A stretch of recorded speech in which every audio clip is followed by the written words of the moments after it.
guys? It's gone, and today we'll be looking at 5 winners and 5 losers from the 2021 MLB trade deadline. Every year we see teams try and get better by acquiring veterans and giving up young talent, and teams who, on the losing record of things, trade away their veterans with expiring contracts and getting that young talent. This year was probably the most exciting trade deadline in a long time in terms of sheer talent of the players being traded. We got not one, but a couple stars being traded at the trade deadline, and Trea Turner, Max Scherzer, Jose Barrios, Anthony Rizzo, Javier Baez, and Chris Bryant. It's a little overwhelming when you think about all the players that got traded and will be on new teams starting today. However, sometimes moves that teams make are confusing to analysts and the common fans alike, and sometimes they may pay more than what you expect for a player of that value, and that's when you begin to call it an overpay. Now, we won't really know who truly is the winner of this trade deadline until at least the playoffs and maybe even a decade when the prospects develop. But here are my 5 winners and losers with the information that we know now. Before we get onto the video, could you guys please hit the subscribe button? Currently, only 3% of people who watch my videos are subscribed, so if y'all do, I would very much appreciate it. And without further ado, let's get on to the video. Our first winner here is easily the Los Angeles Dodgers. They acquired 3 quality players a day before the deadline in Max Scherzer, Danny Duffy, and the prize and Trea Turner. These aren't short-term moves either, as Trea Turner has a year left after this, and the Dodgers agents are working to sign Max Scherzer and Danny Duffy to contract extensions too. This alone would have made them trade deadline winners, assuming that they didn't exorbitantly overpay for any of these players, but they also didn't really have to give up that much for them. In the returns for that deal, they gave up catcher Keibert Ruiz, right-handed pitcher Jose Gray, outfielder Donovan Casey, and right-handed pitcher Gerardo Carrillo, along with 2 players to be named later. Now, these aren't bad prospects, it's just that they are expendable on a Dodgers team that is already incredibly stacked. They already have their catcher of the future in Will Smith, and they have a surplus at catcher, and they can afford to give Keibert Ruiz. Same thing goes for right-handed starting pitchers. They already have Walker Buehler, Tony Gonsolin, and others. So while these prospects might be good in 5 years from now, they don't really help the Dodgers. With these trades, the Dodgers will definitely catch up to the Giants in the NL West race and are probably going to win their back-to-back World Series. In my Trea Turner video, I explained that if the Dodgers traded for him, they'd have a Golden State Warriors dynasty, and I don't feel like that I'm wrong here. Our second winner here is the Chicago Cubs, and this might seem like a controversial opinion as people just see that they traded 3 of their core players from their 2016 World Series run, but if you look into it, you really see that the Cubs were crumbling way before they traded all their players. Even if they were competitive going to the trade deadline, they were still going to have problems, as Rizzo, Baez, and Bryant were all set to be free agents going into the offseason, so they're either going to have to pay all of them or lose them for nothing. Losing here might be the best thing to happen to the Cubs, as now they have a set plan in mind, and they also acquired a bunch of young talented prospects, and they did that by paying their salaries of the players that they traded, which is extremely smart. The Cubs, by trading Rizzo, Baez, Kimbrel, and Bryant, received an amazing package of Kevin Alcantara, Alexander Vizconcio, Nick Madrigal, Cody Hewer, Caleb Killian, Alexander Canario, and Pete Crow Armstrong. While you don't know these players now, you will in a couple years, and more importantly, they're cost controlled while they're young. The Cubs, being a big market team, will begin to spend their money once the promising prospects begin to develop more. This is a smart move by the Cubs and jumpstarting their rebuild, and it makes them the trade deadline winners.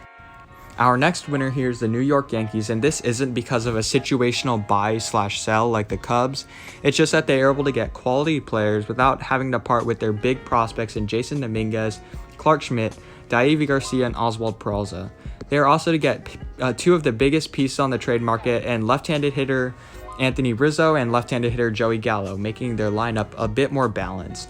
And they only have to part with their depth. Now, their farm system definitely takes a hit, as some of these prospects that they gave up were quality players.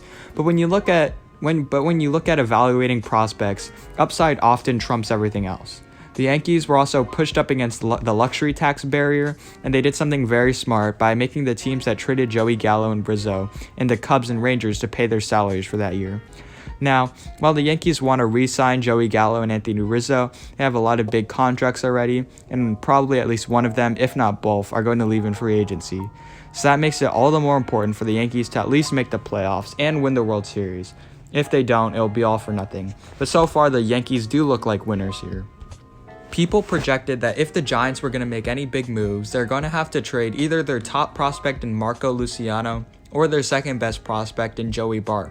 Well, they were able to pull off that big trade and only part with their 9th best prospect according to MLB Pipeline in Alexander Canario and their 30th best in Caleb Killian for Kris Bryant. This seems like the perfect move for the Giants as they bought at the trade deadline but didn't overcommit on anything and jeopardize their future. I put in my Trey Turner video that the Giants are going to have money to spend later as veterans with expiring contracts come off the books like Evan Longoria. So, if the Giants are able to re-sign Kris Bryant, then this trade will be looked at as an even bigger winner for the Giants. But even if they don't, the prospects that they gave up for Kris Bryant makes the Giants winners already. They're also able to make another smart move in getting Tony Watson, who should be great for them in the pen, and it doesn't cost that much to get him either. Our last winner here is the Washington Nationals, and like the Cubs, they are rewarded for pulling the plug on their meddling team and sticking to a path, and that's what I really like about them. The worst part for any team is to be stuck in mediocrity, and that's what the Nationals avoided by blowing up their team. Their farm system was also probably the worst in the league, so if they're looking to get any help from that, they'd probably be mistaken. Their team was getting older and they had a bunch of bad contracts and guys like Patrick Corbin and possibly now Steven Strasburg, so they hit the reset button by trading away basically everyone with an expiring contract in the next few years, in guys like Max Scherzer, Trey Turner, Yan Gomes, Daniel Hudson, John Lester, and others.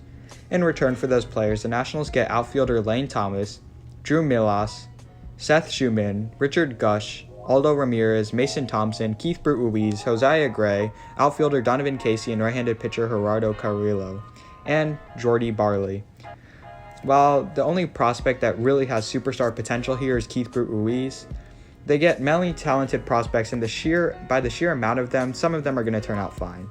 But overall, they get rewarded by getting out of the baseball purgatory and capitalizing on players with expiring contracts. It's going to be a rough few years for Nats fans, but I guarantee you it'll be worth it in the future, and it will be thanks to this deadline. Some honorable mentions goes to the New York Mets, the Milwaukee Brewers, and the Miami Marlins. These three had excellent deadlines, it's just that I thought the other five were better. Our first loser here is the Colorado Rockies, and this is more for what they didn't do than what they did do. Their only deal of any significance was flipping Michael Givens to the Reds for pitchers Noah Davis and Case Williams. However, they spent the rest of their trade deadline hanging Trevor Story, John Gray, and Germán Marquez out, but decided not to trade any of them.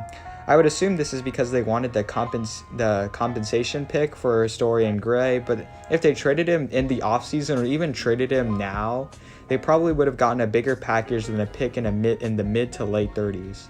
As for Germán Marquez, the only reason that they shouldn't have traded him is if they think that they'll compete with him, which makes no sense. His value will never be higher, and the Rockies pass on a chance to get multiple quality prospects like the ones gotten for Jose Barrios and jumpstart this rebuild. Overall, I think that the Rockies just added years to their rebuild with this one trade deadline alone by not trading their veteran players. Staying in the NL West, we have the San Diego Padres, and they kind of stood pat as the two teams ahead of them got better at the trade deadline. Their first confusing move was trading for Adam Frazier, who, in the basics, would be a good move for any contending team, but when you already have one of the best second basemen in the league, and one of the best shortstops on your team, you begin to wonder where he's going to fit in the lineup. At the trade deadline, the Padres needed starting pitching, and they have been said to want Scherzer and/or Barrios, but struck out on both of them. They weren't willing to part with top prospects and got worse today, when the other two teams ahead of them and their standings got better. The only thing they got was relief pitcher Daniel Hudson, and their bullpen is already great, so it didn't look like a huge need. They now have a pretty big hole in the backside of their starting pitching rotation, and in a series against the Dodgers or Mets, they don't really stand a great chance. Overall, it looks like that they didn't back up the big moves that they made earlier this year and last year, and will probably get bounced in the first or second round. The Red Sox are in firm position of the AL West and hope to make it past teams like the White Sox or Astros, or even the Rays in their own division in the playoffs, but they're going to need pitching and more specifically, high-end starters. They were in the mix for guys like Max Scherzer or even Jose Barrios, but then they got Austin Davis, who has a 5 ERA, from the Pirates. They stood pat while other teams like the Yankees, Blue Jays, and even Rays got a lot better, and they just sat there and watched. Now, acquiring Kyle Schwarber from the Nationals was a good move, but hitting can only take you so far in the postseason, and they'll be shut down by good pitching in the AL. Getting Chris Sale healthy will help them, but it's not enough to be called World Series contenders this year. Overall, I think that they should have bought more for a team that has proven so much this season, and it makes them losers, especially them being in the AL West, and while everybody else is buying. The White Sox had a huge hole at second base with Nick Madrigal out, and were in the mix for some quality guys like Eduardo Escobar, or even a star player like Trevor Story or Chris Bryant. Instead, they settled with Cesar Hernandez, who's definitely a good player, but with talks that big and to settle that low seems a bit odd. But then they acquired Craig Kimbrell from the Cubs in exchange for second baseman Nick Madrigal and relief pitcher Cody Hewer. This is an extremely steep price to pay, and they seem to give up on their everyday second baseman for the next decade. Now they have a huge hole long term. They also gave up Hewer. He's a quality relief pitcher and is cost controlled for the next few years. I think that Madrigal has just too much upside to be traded for just a reliever, no matter how good he is. In the playoffs too, no matter how great a reliever is, they can only have a minimal impact, so it doesn't really help the White Sox that much in the playoffs. That's with an asterisk. Their bullpen was already solid with guys like Crochet and Hendricks. This trade only pays off if they win the World Series, and I can't see that happening with the super team and the Dodgers. The Blue Jays are going to have to scratch and claw to even make the playoffs, and they possibly bought the biggest piece on the trade market in Jose Barrios. Now, this would have been a fine trade in theory, especially since Jose is in a rental and will be on the team next year, but they have to give up their top prospect and shortstop and / outfielder, Austin Martin, and a really quality right-handed pitching prospect in Simeon Woods Richardson. That was definitely a steep price to pay, and I think that they got caught up in the bidding war. Barrios is solid, yes, but as a starting pitcher, he's cursed to only play once every 5 games. And does that really make an impact for a Blue Jays team that is currently sitting in 4th place in their own division and with multiple teams ahead of them in the wildcard race? This trade only comes out as the Blue Jays being winners if they make the playoffs this year, which probably isn't going to happen, or next year, and the prospects that they give up don't turn into stars, in which they very well might be. Thank you guys so much for watching. If you guys could please hit the like or subscribe button, I'd very much appreciate it. And check out some of my other trade videos. I posted some before the trade deadline. You can see what I got right, what I got wrong. And thank you guys for watching. Bye.